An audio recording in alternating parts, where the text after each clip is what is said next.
A millionaire married an overweight woman out of pity. But during their first public dinner, she revealed a truth about her past that made him faint. Marcus Reynolds stared at his reflection in the penthouse window. His Italian suit felt tight around his neck. 40 floors below, Manhattan buzzed with evening traffic. The charity event would start in 1 hour. The latest polls show a 15% drop in your public approval, Sarah Miller said, tapping her tablet. His image consultant hadn't touched her champagne. People see you as cold, disconnected. Marcus loosened his tie. I donate millions to charity. Money isn't enough anymore. Sarah stood up, her heels clicking on the marble floor. People want authenticity, Marcus.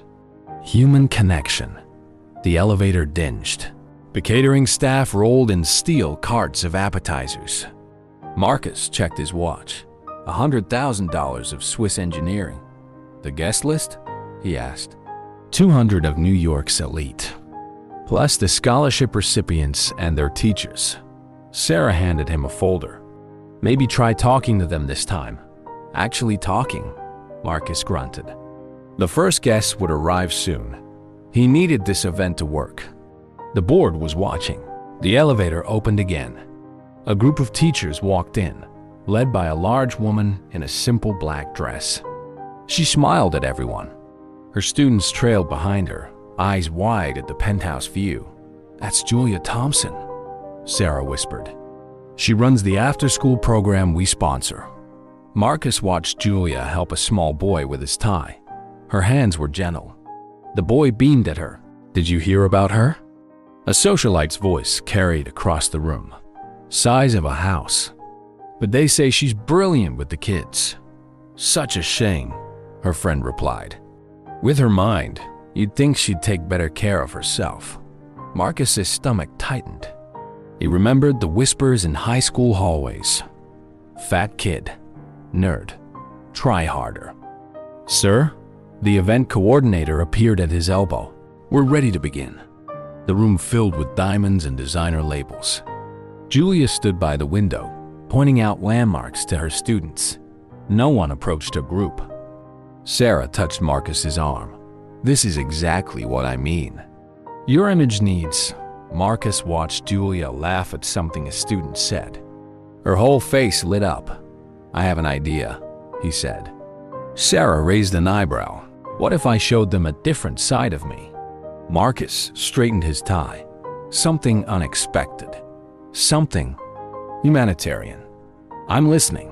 Marcus looked at Julia again. What if New York's most eligible bachelor fell in love with someone unconventional? Sarah's eyes widened. She followed his gaze to Julia. That's either brilliant or career suicide, she said. Marcus smiled. Set up a meeting. After the event, I have a business proposition for Miss Thompson. The evening proceeded according to plan. Marcus gave his rehearsed speech about opportunity and education. The crowd applauded politely. Through it all, he watched Julia. She noticed. Her eyes narrowed slightly each time she caught him looking. Later, as the guests filed out, Marcus approached her. Miss Thompson, could I have a moment of your time? Julia studied him. Her students had already left. Of course, Mr. Reynolds. Her voice was clear and confident. Though I suspect this isn't about the after-school program. Marcus gestured toward his private office. Shall we? She followed him, her heels making soft sounds on the carpet. Marcus closed the door behind them. The city lights sparkled through the floor-to-ceiling windows. Julia stood with her back straight, waiting. I have a proposal for you, Marcus said. One that could benefit us both. Julia's expression didn't change. Does this have anything to do with how you've been watching me all evening? Marcus blinked. She was sharper than he'd expected. Yes, he admitted. I need to improve my public image. Show a more human side. And I'm your humanitarian project. Julia's voice had an edge now. It would be a mutually beneficial arrangement. Marriage for 1 year. You'd have financial security. I'd have a better public image. Julia laughed. The sound wasn't kind. Let me guess. You figured the fat teacher would jump at the chance to marry a millionaire. Marcus felt his face grow hot. That's not... It is. Julia stepped closer. But here's what's interesting, Mr. Reynolds. You chose me because you think I'm desperate. But I saw how you flinched every time someone walked past me. How you noticed every whisper, every stare. Marcus's throat went dry. You see yourself in me, Julia said softly. The outsider, the one they talk about. Marcus gripped the edge of his desk. Do you want to hear the terms or not? Julia smiled. I'll do it. You will? On one condition. She met his eyes. You have to live in my world. Really live in it. No hiding in your penthouse or five-star restaurants. You want authenticity? Earn it. Marcus swallowed. Fine. My lawyers will draw up the papers tomorrow. Julia walked to the door. She paused with her hand on the handle. One more thing, Mr. Reynolds. I know what it's like to be stared at, judged. But unlike you, I stopped hiding a long time ago. She left. Marcus stood in his office, his reflection fractured in the window glass. Below, the city kept moving, indifferent to the deal he'd just made. Sarah was waiting outside. Well, she agreed. Marcus loosened his tie again. Start leaking the story to the press. Slowly. Make it look organic. Sarah nodded. And if this backfires? Marcus watched Julia's car pull away from the building. It won't, he said. She's exactly what I need. He didn't see Julia's small smile as her car turned the corner. She had plans of her own. The lawyer's office hummed with air conditioning. Julia read the prenuptial agreement for the third time. Marcus watched her from across the mahogany table. Is something unclear? He asked. No. Julia set down the papers. Everything's very clear, including the 1-year timeline. Marcus shifted in his leather chair. It's a standard contract. Nothing standard about it. Julia pulled out a red pen. I'm adding my conditions. Single quotes. Sarah Miller sat up straighter. The agreement is non-negotiable. Then I walk. Julia clicked her pen. And you can explain to everyone why your fairy tale romance fell apart before it began. Marcus clenched his jaw. What conditions? Julia wrote in neat, precise letters. First, you'll move into my apartment in Queens. Absolutely not, Sarah interrupted. Second, Julia continued, you'll teach 1 class per week at my school. Marcus leaned forward. You can't be serious.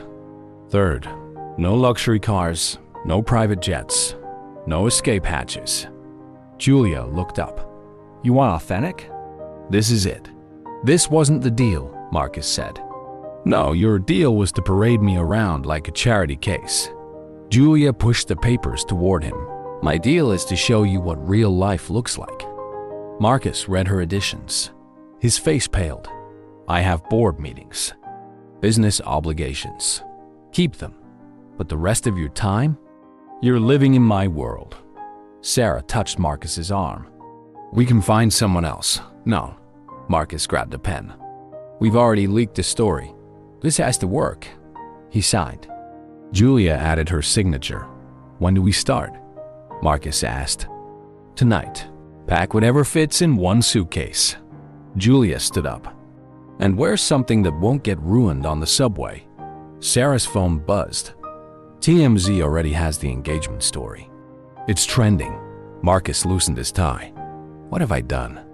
Made your bed, Julia said. Now you get to lie in it. In Queens, 6 hours later, Marcus stood in Julia's living room. The apartment was small but clean. Books lined every wall. No elevator, no doorman, no view except the brick building next door. Bathrooms down the hall, Julia said. We share it with Mrs. Chun next door. Marcus set down his suitcase. Share? Welcome to how the other half lives. Julia opened the fridge. Hungry? I'm making pasta. I usually have my chef. Marcus stopped at Julia's look. Pasta sounds fine. Julia filled a pot with water. Your first class is tomorrow, 3rd grade. I don't know anything about teaching. You'll learn. Julia added salt to the water. Like my students learn. By doing. Marcus's phone buzzed. He pulled it out. No. Julia took the phone. Emergency calls only. Part of the deal. That could be important. More important than your future wife? Julia smiled sweetly. Marcus slumped onto the warm couch. A spring dug into his back. The press will want pictures, he said. Of us together. They'll get them. Julia stirred the pasta. At my favorite diner tomorrow night. Marcus winced. Can't we start with somewhere more what? Julia's voice sharpened. More appropriate for someone like you? Less embarrassing? That's not what I meant. Yes, it was. Julia drained the pasta. But here's the thing, Marcus. I'm not ashamed of who I am or where I come from. She handed him a bowl. No fancy plates, no garnish. You're going to learn something valuable, Julia said. Or this year will be very, very long. Marcus took a bite. The pasta was good. Why did you really agree to this? He asked. Julia sat in her threadbare armchair. Let's just say, I have experience with people who need to learn hard lessons. Is that what I am? A lesson? No. Julia's eyes met his. You're a man who built an empire, but forgot how to be human. I'm just here to remind you. Marcus's phone buzzed again in Julia's kitchen drawer. Neither of them moved to get it. Outside, a siren wailed. Someone's music thumped through the walls. Marcus Reynolds, worth billions on paper, sat in a queen's apartment eating pasta from a chip bowl. Get some sleep, Julia said. Tomorrow's going to be interesting. Marcus lay on the lumpy couch that night, staring at the ceiling. In his penthouse, he had a Swedish mattress that cost more than this entire apartment. Julia's voice came from her bedroom. Oh, and Marcus? The subway runs right under us. You'll get used to the rumble. On cue, the floor vibrated. Marcus closed his eyes. What had he gotten himself into? In her room, Julia smiled in the dark. Phase 1 was complete. Tomorrow, the real work would begin. Marcus's phone alarm buzzed at 6 a.m. He reached for his silk robe. His hand found empty air. Breakfast. Julia called from the kitchen. Hope you like oatmeal. Marcus sat up, his back stiff from the couch. His Italian suit hung wrinkled on a chair. There's a Target down the street, Julia said, stirring a pot. We can get you some normal clothes after school. Marcus straightened his tie. I have clothes. You have costumes. Julia pushed a bowl toward him. Eat. We leave in 20 minutes.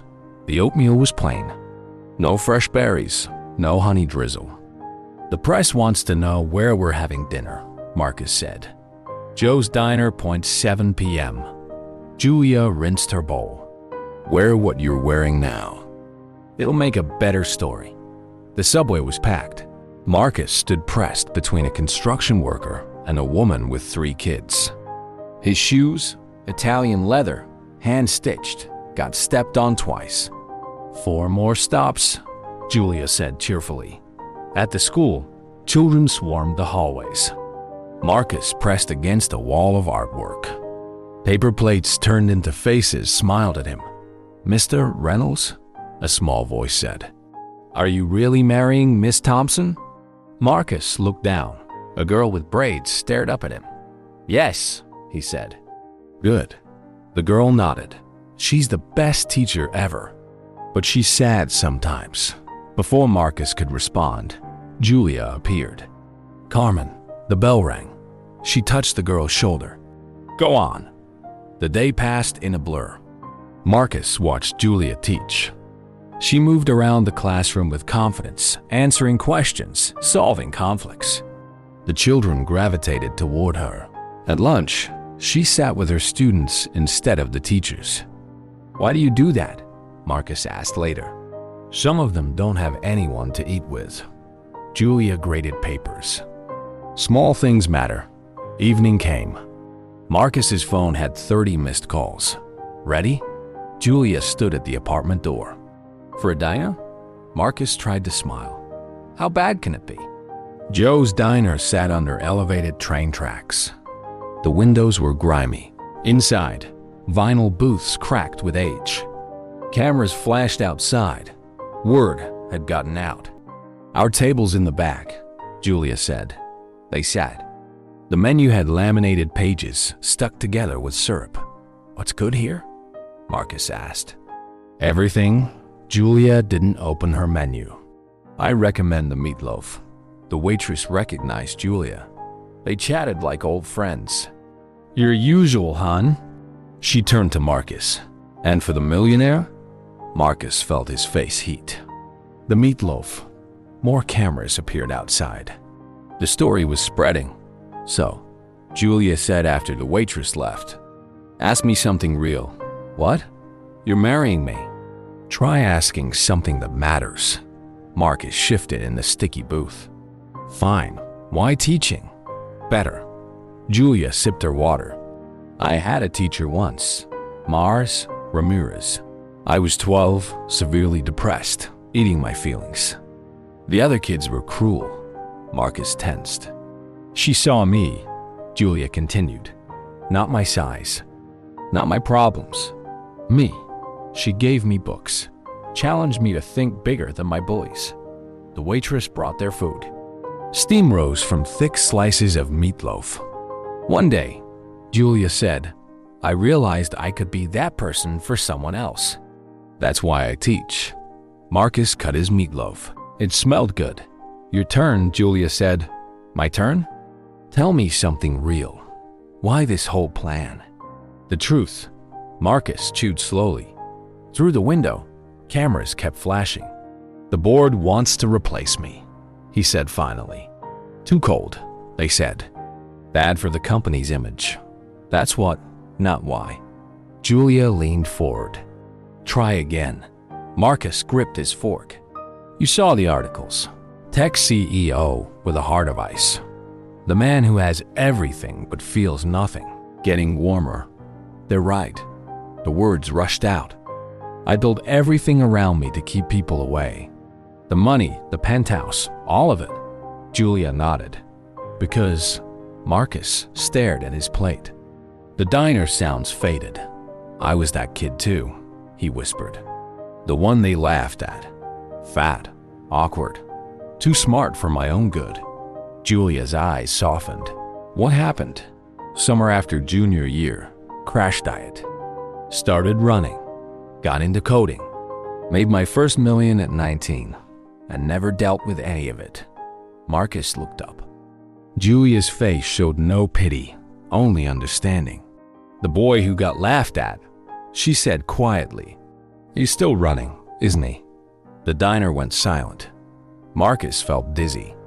The room spun. I need air, he gasped. He stood too quickly. His foot caught the table leg. Coffee cups rattled. The floor tilted. Marcus saw flashing lights, heard voices. Then everything went black. He woke to Julia's voice. Back up. Give him space. Marcus lay on the diner floor. Cameras clicked rapidly outside. Deep breaths, Julia said. You had a panic attack. Tomorrow's headlines danced in his head. His phone buzzed in his pocket. Julia helped him sit up. Her hand was steady on his arm. Still think this was a good plan? She asked softly. Marcus met her eyes. For the first time, he saw no judgment there. Just truth. Hard, unavoidable truth. And somehow, that was worse. Tech giant's public meltdown. Sarah read from her tablet. Marcus Reynolds' faint, stirring date. Marcus sat in his office, head in his hands. The board meeting would start in 10 minutes. It's trending everywhere, Sarah continued. Though some outlets are calling it romantic. The pressure of true love. Apparently, the board won't see it that way. Single quotes. Marcus straightened his tie. Where's Julia? Teaching. Like nothing happened. The boardroom felt colder than usual. 12 faces stared at Marcus. Explain, Richard Chun said. The chairman didn't offer Marcus a seat. It was a minor health incident. Marcus remained standing. Low blood sugar. Low blood sugar? Richard slid a tablet across the table. These photos suggest otherwise. The images showed Marcus on the diner floor, Julia protecting him from cameras. Your engagement was unexpected, Richard said. This display is concerning. The public loves it, Sarah interjected. Our approval ratings have risen slightly. Richard cut her off. But at what cost to our stability? Marcus's phone buzzed. A text from Julia. Breathe. I assure you, Marcus said. Everything is under control. See that it stays that way. Richard stood. We're watching Marcus. Outside the boardroom, Marcus loosened his tie. 4 messages from Preston Wade. Sarah said. Preston? Marcus frowned. His oldest friend, a hedge fund manager. Canceling your weekly squash game. And the club membership he sponsored. Marcus's phone kept buzzing. More cancellations. More scheduling conflicts. They're jumping ship, Sarah said quietly. Take me to her school, Marcus said suddenly. What? Julia's school. Now, the public school building looked gray in the afternoon light. Marcus followed the sound of Julia's voice. And that's how division works, she was saying. Any questions? Marcus stopped in the doorway. Julia wrote on a whiteboard, explaining patiently to a confused student. Mr. Reynolds, a small voice called. Carmen, the girl with braids. 30 small faces turned toward him. Class, Julia said calmly. Remember what we said about unexpected visitors? Welcome them. The children chorused. Julia smiled. Mr. Reynolds, would you like to help with our math lesson? Marcus stepped into the classroom. It smelled of chalk and sandwich crumbs. I'm not sure Division, Julia said. You build computer systems. Surely you can handle 3rd grade math. A boy raised his hand. Is it true you fainted because you love Miss Thompson so much? Marcus felt his face heat. Julia watched, amused. Marcus looked at the math problem. Let's focus on division. For the next hour, Marcus Reynolds, tech billionaire, taught children how to divide numbers. Their questions were direct, their enthusiasm genuine. You're good with them, Julia said after class. They're good kids. Most people are, when you see them clearly. A teacher appeared in the doorway. Julia, the principal needs to see you. In the principal's office, a news report played on a computer. This attention, the principal said. It's disrupting. With respect, Julia interrupted. My students' test scores are the highest in the district. Nothing is disrupted, but the press will get bored. Julia stood. Unless you make it more interesting by causing problems. The principal fell silent. Outside, Marcus waited. That was impressive, he said. What? How you handled him? No fear. Julia gathered her papers. Fear's a choice, Marcus. Like hiding. A group of teachers passed, whispering. One pointed at Marcus. How do you stand it? He asked. The constant staring. I don't notice anymore. Julia headed for the exit. Their opinion matters less than my purpose, which is making a difference. She pushed open the door. Try it sometime. At the subway station, Marcus checked his phone. More messages. Preston's wife uninvited us from their gala, he said. Good. Good? Now you'll see who your real friends are. Julia swiped her Metro card. Though I'm guessing that's a short list. The subway car jerked forward. Marcus grabbed the pole. They were my friends for 20 years. No, Julia said. They were your success's friends. There's a difference. A teenager offered Julia his seat. She smiled, sat down. The kids loved you today, she said. They're just curious. They're hopeful. You're different from what they expected. Marcus thought about the math lesson. The simple joy of explaining, helping. I have a foundation, he said. We donate money's not purpose, Marcus. Julia checked her watch. Ready for phase 2? There's a phase 2? Julia smiled. Dinner with my friends. Real ones. Marcus felt his chest tighten. Where? Community center. Potluck night. I don't cook. Then you'll learn. Julia stood as their stop approached. Like you learned division dot single quotes. In Julia's kitchen, Marcus stared at recipe ingredients. Mac and cheese, Julia said. Even you can't mess it up. His phone buzzed again. Another cancellation. Another friend gone. Marcus picked up a block of cheese. Started grating. Sometimes, he thought, you had to subtract before you could add. The boardroom felt like ice. Marcus stared at the contract termination notice. Meridian Technologies is exercising their exit clause, Richard Chun said. Effective immediately. That's $1 billion deal. Marcus's hand shook. Their CEO was quite clear. Your recent behavior makes them uncomfortable. Sarah shifted in her seat. Her tablet showed more headlines. Tech Titans strained romance, and Reynolds. Breakdown or breakthrough? Fix this, Richard said, or the board will dot single quotes. Marcus's phone buzzed. Julia. Not now, he muttered. But the message wasn't from Julia.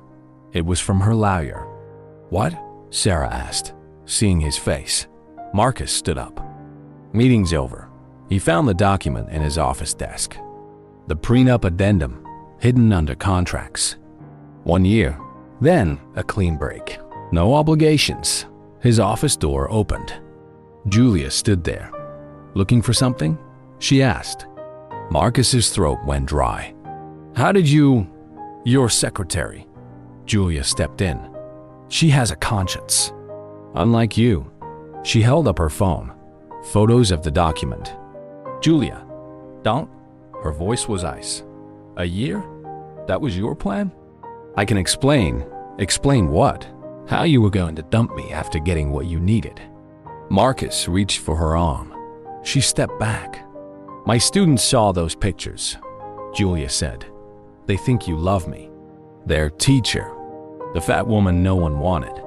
That's not, you know what I told them? Julia's eyes burned. That appearances lie. That some people look successful but are empty inside. Marcus sat heavily in his chair. You have no idea what empty is, he said. No? Julia laughed harshly. Tell me, Marcus, when was the last time someone touched you without wanting something? He flinched. When did someone last see past your money? Julia continued. Past your perfect facade? Stop. You built this prison, Julia said. The penthouse, the clothes, the fake friends. You're so scared of being that fat kid again. You forgot how to be human. Marcus stood up. You don't know me. I know you better than anyone. Julia's voice softened. Because I see you. The real you. Hiding in his tower, terrified of feeling anything real. The office felt too small. Marcus couldn't breathe. Get out, he whispered. Running again? Julia shook her head. That's all you know how to do. She turned to leave, then stopped. Tommy asked about you today, she said. Who? The boy who couldn't understand division. He said you made him feel smart. Marcus remembered the child's smile when the numbers finally made sense.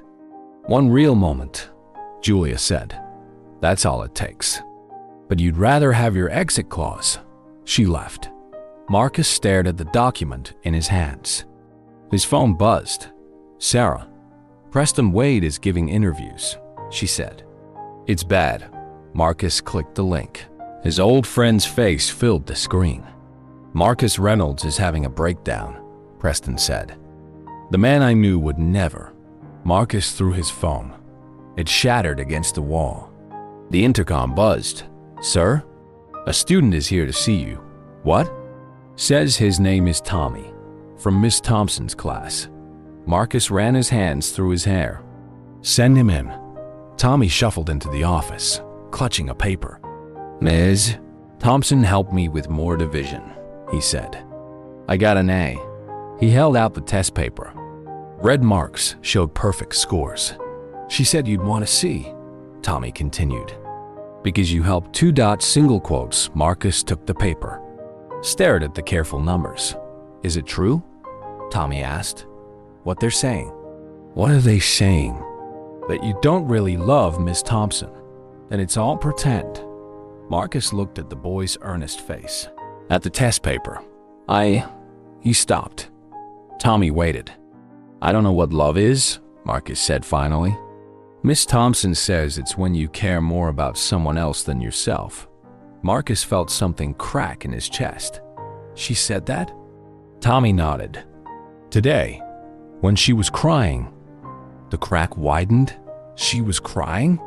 In the supply closet. She thought no one saw. Marcus sat down hard. Tommy, he said, would you help me with something? More division? No. Marcus pulled out his checkbook. Something more important. An hour later, Julia's phone buzzed. A message from Tommy. Check the school playground. She walked to the window. Stopped. Every inch of the playground fence was covered in flowers. In the middle, a sign made of roses. I'm sorry. I want to learn. Julia's hand went to her mouth. Below the sign stood Marcus, in jeans and a t-shirt from Target. Her phone buzzed again. A text from Marcus. No exit clause. No time limit. Just truth. Julia watched him standing there, vulnerable under the gray sky. For the first time, he wasn't running. Tell me about the fat kid, Doctor, Weber said. Marcus shifted on the leather couch. The therapist's office felt small. Nothing to tell. The panic attack suggests otherwise. Marcus stared at his hands. He'd been coming here for 2 weeks. Julia didn't know. Junior high, he said finally. They called me Marshmallow Marcus. Doctor. Weber waited. I ate lunch in bathroom stalls. Coded on my laptop to drown out the laughing. And now? Marcus gestured at himself. I fixed it. Did you? Doctor. Weber leaned forward. Or did you just build a better hiding place? Marcus's phone buzzed. Sarah, the Hamilton's charity gala, she said. Tonight. Whole society will be there. And Julia's on the guest list. Your fiancé? Remember? Marcus looked at his watch. Session's over. Doctor. Weber made a note. Same time next week. Marcus was already gone. Julia waited in their apartment. She wore a simple black dress. You're not changing? Marcus asked. This is me, she said. Take it or leave it. The gala buzzed with whispers. Crystal glasses clinked. Marcus. Victoria Hamilton air-kissed his cheek. And this must be Julia. Her pause spoke volumes. Lovely party, Julia said. Yes, well? Victoria's smile tightened. We do what we can for the less fortunate. Julia sipped her champagne. Like letting them eat cake? Marcus choked on his drink. Victoria's face reddened. I don't Marie Antoinette? Julia continued. Though she actually never said that. Common misconception. More guests gathered, watching. I teach history, Julia told them. Among other things. How? Quaint. Victoria's voice dripped acid. Teaching in those dreadful public schools. The circle tightened. Marcus felt his chest constrict. Someone has to, Julia said calmly. Since people like you only donate for the tax write-off. Gasps rippled through the crowd. Well, Victoria's voice rose. I suppose we can't all be gold diggers. Though your approach is certainly unique. Silence fell. Marcus's hand shook. Run, his instinct screamed. Actually, he heard himself say. Julia rejected my first proposal. All eyes turned to him. She saw right through me, Marcus continued. Like she sees through all of you. Victoria stepped back. Marcus, playing charity while judging those who actually help. His voice grew stronger. I was just like you. Empty. Scared. Julia touched his arm. He kept going. You want to know why I'm marrying her?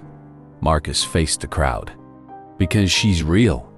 Everything you pretend to be, she actually is.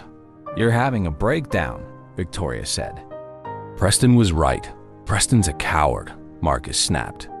Like all of you, hiding behind money and manners while mocking anyone different. He took Julia's hand. I'm done hiding, he said. Done pretending. You'll regret this, Victoria hissed. No, Marcus smiled. For the first time, I won't. They walked out. Cameras flashed outside. In the car, Julia stayed quiet. I'm sorry, Marcus said. For what? Everything. The contract.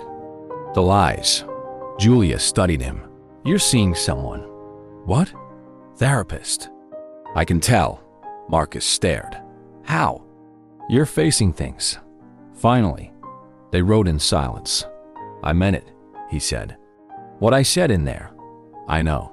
Julia squeezed his hand. That's what scared them. His phone buzzed. Text messages flooded in. Board members resigning. Stocks dropping. Friends cutting ties. Julia read over his shoulder. Now what? She asked. Marcus deleted the messages. Now we order pizza, he said. And you help me remember how to be real. In their apartment, Julia kicked off her heels. Why did you really keep the prenup hidden? She asked. Marcus sat on the lumpy couch. Their couch now. Because I was afraid, he said. Of what? That you'd be like everyone else. That you'd see the real me and run. Julia sat beside him. The real you stood up for me tonight, she said. The real me is terrified. Good. Julia smiled. Terrified is honest. Single quotes. Marcus's phone buzzed again. He turned it off. Tomorrow would bring consequences, headlines, crisis meetings. But tonight, he sat with Julia, eating pizza on their couch. For the first time in 20 years, he wasn't hiding. Marcus stared at his laptop screen. Lines of code filled the display. What's this? Julia asked, looking over his shoulder. Anti-bullying algorithm, he said. It flags harmful patterns in online communication. Julia set down her coffee. They sat in the school's empty classroom. For the kids? Tommy's idea, actually. Marcus typed faster. He mentioned cyberbullying in class. The morning sun streamed through dusty windows. Students would arrive in an hour. Show me, Julia said. Marcus pulled up the interface. Simple, clean design. It identifies aggressive language patterns, he explained. Then offers intervention strategies. Like what? Support resources. Anonymous reporting. Connection with counselors. Julia touched the screen. You're building this for schools? Starting with yours. Marcus rubbed his neck. If you'll let me. The first test ran smoothly. Principal Matthews watched the demonstration. Cost? He asked. Free, Marcus said. Consider it a pilot program. Single quotes. Julia smiled. She knew the programming had kept him up 3 nights straight. The kids arrived. Marcus moved to leave. Stay, Julia said. Watch it work. Tommy ran in first. Mr. Reynolds, did you finish the computer thing? Other students crowded around. Their excitement felt real. Let's test it, Marcus said. He pulled up the program. 30 faces watched, curious. Type something mean, Tommy suggested. Marcus created a sample message. The system flagged it instantly. Now what? A girl asked. Watch. Marcus clicked through the response protocols. Resources appeared. Help options. Ways to reach out. Cool, Tommy said. Can it stop the high school kids who text mean stuff? Marcus felt Julia's eyes on him. You get mean texts? He asked. Tommy shrugged. Sometimes. About my glasses. My clothes. Other kids nodded. Started sharing stories. Marcus's hands tightened on the keyboard. Show me, he said. Messages appeared on screen. Each one a small cruelty. Marcus recognized the patterns. The same words that had driven him to bathroom stalls. "Let's fix this," he said. The day blurred. Marcus coded while Julia taught. New features emerged. Anonymous support groups, direct links to trusted teachers, pattern recognition for repeat offenders. "You're good at this," Julia said after class. "Good at hiding behind screens," Marcus muttered. "No," Julia touched his arm. "Good at protecting others from what hurt you." His phone buzzed. "Sarah, board meeting tomorrow," she said. "They want to discuss the company's direction." "Tell them I'm busy," Marcus said. "School project." Julia watched him work through lunch. No designer suit today, just jeans and focus. Tommy stayed late, testing features. "Can we show the high school?" he asked. Marcus looked at Julia. She nodded. "We'll need a bigger server," he said. That night, in their apartment, Marcus couldn't sleep. "What's wrong?" Julia asked. "I could have done this years ago," he said. "Use my skills for something real." Julia sat up in bed. "You're doing it now. Because of you. Because you're ready." His laptop glowed in the darkness. "More code. More protections.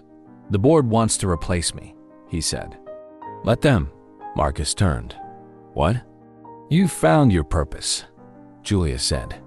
"Maybe it's time for a change." The laptop hummed. Outside, sirens wailed. "I built that company," Marcus said. "And now you're building something better." Morning came. Marcus skipped the board meeting. Instead, he sat in Julia's classroom, helping kids navigate digital battlefields. Tommy showed him more messages, each one familiar. "We'll stop them," Marcus promised. "Like you stopped being scared?" Tommy asked. Marcus looked at Julia, teaching across the room. "Yeah," he said. Exactly like that. Single quotes. His phone buzzed. Board members' angry messages. Marcus turned it off. Some things mattered more than stock prices. The program grew. Other schools called. "We need a name," Julia said. Marcus watched Tommy help a younger student. "Safe space," he said. "Because everyone deserves one." Julia smiled. The fat kid would be proud. For once, the words didn't sting. Because finally, they weren't about hiding. They were about healing.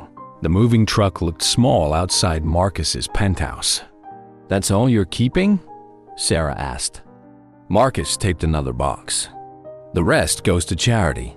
40 floors of luxury reduced to cardboard boxes." "The board accepted your resignation," Sarah said. "Good." Marcus checked his watch. "Julia's family dinner is at 6. Sarah touched his arm. "Are you sure about this?" Marcus looked around the empty penthouse. Cold marble. Glass walls. Never been more sure. The new apartment sat above a bodega. 2 bedrooms. Worn carpet. Julia watched Marcus carry boxes upstairs. "No elevator," she said. "Still okay with that?" Sweat soaked his t-shirt. Getting there, their neighbors gathered in hallways, watching MRs. Chum brought dumplings. "Welcome to the building." Marcus remembered sharing her bathroom those first weeks. "Thank you," he said, and meant it. Julia's family arrived at 6. Her mother eyed the small kitchen. "You left your penthouse for this?" she asked Marcus. "Mom," Julia warned. "No, it's okay." Marcus served pasta. He'd learned to cook.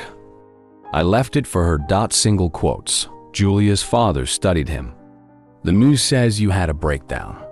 "The news doesn't know anything," Julia said. "Actually," Marcus set down plates. "They're right." Silence fell. "I did break down," he continued. "My walls, my pretenses. And that's good?" Julia's mother asked. Marcus looked at Julia. "Best thing that ever happened to me." Tommy's test scores arrived that week. Straight A's. The program helped, he told Marcus. No more mean texts. Safe Space had spread to 10 schools now. "You really left your company?" Tommy asked. Marcus helped him with math homework. Yup, because of us? Because of me, Marcus said. I needed to be better. Julia found them later, surrounded by textbooks. Parent-teacher conferences tomorrow, she said. Marcus looked up. Need help? Actually, Julia touched her stomach. We need to talk. The bodega's bell chimed. Marcus bought ginger ale. How long? He asked. 8 weeks. Julia watched his face. You're pale. I'm terrified. Good answer. They sat on their fire escape. City sounds rose up. I don't know how to be a father, Marcus said. You're teaching Tommy, Julia pointed out. That's different. Is it? Marcus thought about coding sessions, math homework, small victories.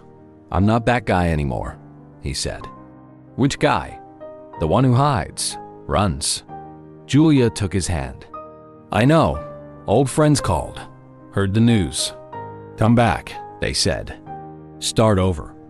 Marcus declined. You could rebuild, Preston Wade insisted. Bigger than before. Already am, Marcus said. Just differently. The baby's first ultrasound hung on their fridge. Julia found Marcus staring at it late one night. Second thoughts? She asked. About the baby? No. About? Marcus gestured around. The small apartment. Used furniture. All of it? He said. I'm happy here. Actually happy. Terrifying, isn't it? He laughed. Completely. Tommy asked about the ultrasound. Will you still help with math? He worried. Always, Marcus promised. The program kept growing. 20 schools now. Julia watched Marcus present to teachers. Remember your first class? She asked later. I was scared to death. And now? Marcus thought about Tommy's A's, the quiet kids speaking up. Now I'm home, he said. Their neighbor's baby cried through the wall. Better get used to that, Julia said. Marcus pulled her close.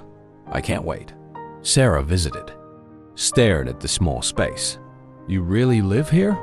No, Marcus said. I really live now.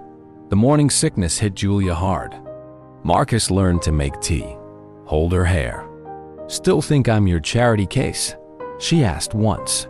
He kissed her forehead. I think you saved my life. The building's power went out. They sat in candlelight, talked for hours. No screens, no distractions, just truth. Thank you, Marcus said. For what? Making me face myself. Julia smiled in the darkness. You did the hard part, she said.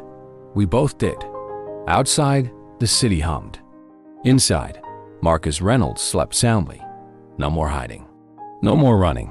Just living. Finally, rain fell on their wedding day. Not the first ceremony that had been for show. This one was real.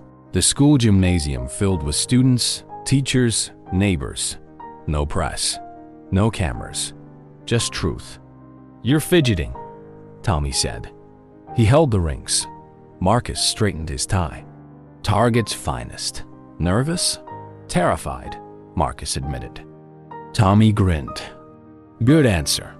Julia walked down the makeshift aisle. Simple white dress. No designer labels. No pretense. Beautiful. Mrs. Chun cried. So did Marcus. Their vows were short, direct. You showed me how to be human, Marcus said. You showed me how to trust again, Julia replied. Tommy handed over the rings. Real gold. Nothing fancy. Perfect. Later, Safe Space's launch event packed the school auditorium. 50 schools now, Marcus told the crowd. Going national next month. Julia watched from the front row. 6 months pregnant. Show them, she mouthed. Marcus pulled up the program's results. Bullying down 60%. Student participation up 45%. Depression rates dropping. But numbers aren't everything, he said. Tommy joined him on stage. Tell them, Marcus encouraged. I was scared to come to school, Tommy said. Now I'm not. Simple words. Raw truth. The audience stood, applauded. Not for Marcus's money or power, for change, real change. Preston Wade came backstage after. "I was wrong," he said. Marcus nodded. "Yes. Can we?" "No," Marcus smiled. "But thanks for coming." Julia's water broke during a math lesson. Marcus drove through traffic, ran red lights. "Breathe," he said. "You breathe," Julia shot back. The hospital corridor stretched endless. Hours passed. Pain. Waiting. Then, crying. "It's a girl," the doctor said. Marcus held his daughter. Tiny, perfect, real. "Sophie," Julia whispered. Marcus nodded. Couldn't speak. The fat kid who hid in bathroom stalls was gone. The cold CEO too. Just a father now. Terrified. Overjoyed. Tommy visited first. "She's so small," he said. "Wanna hold her?" Careful arms. Gentle smile. "I got into advanced math," Tommy said. "Of course you did." Safe Space's office opened near the school. Small space. Big dreams. Marcus coded while Sophie slept in her carrier. "Stanford wants to study the program," Julia said. "Let them. Impact spread. More schools. More kids. Real change." The old board called. "We were wrong," they said. Marcus bounced Sophie on his knee. "I know," he said. "Bye." Their apartment grew tight. "We could move," Julia suggested. Marcus watched Sophie crawl on worn carpet. "No," he said. "This is home." Parent-teacher night came. Marcus sat with other parents. Belonged. Julia showed Sophie's ultrasound photo. "Again?" Tommy asked. "Again," Marcus confirmed. The program reached 100 schools. Awards came. Recognition. Marcus skipped the ceremonies. Helped Tommy with college applications instead. "My tea," he said. Full ride. Julia found Marcus crying. Happy tears. The old Marcus would have hidden them. This Marcus let them flow. Their daughter took her first steps. Fell. Got up. Like her father had.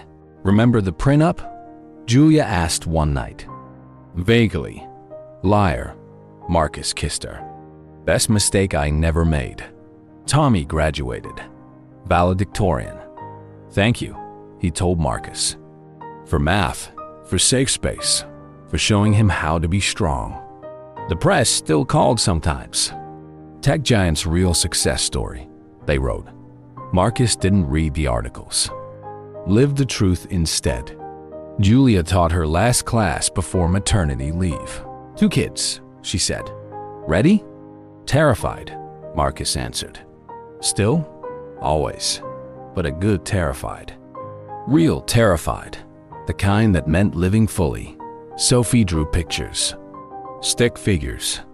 Happy faces, family, no penthouses or designer suits. Just love.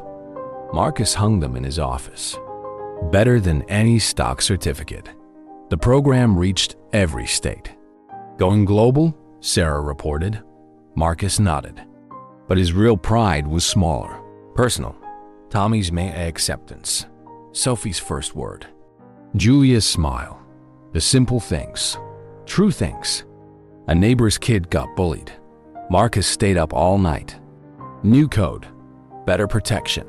"You can't save everyone," Julia said. "I can try." And he did. Not for show. For real. The fat kid who hid. The cold man who ran. The father who stayed. All the same person. Finally whole. "Happy?" Julia asked one night. Rain fell outside. Sophie slept nearby. Another baby kicked in Julia's belly. "Terrified," Marcus said. Julia smiled. Good answer, because now he knew. Terror meant living, meant feeling, meant being human. Finally, completely, real. If you enjoyed this story, we'd love for you to support us by leaving a like and subscribing to our Slices of Life channel. We'd also love to hear from you in the comments. Which city are you talking about? It's very rewarding for us to provide our followers with an enjoyable moment. We appreciate the unconditional support you show us in every story. Blessings!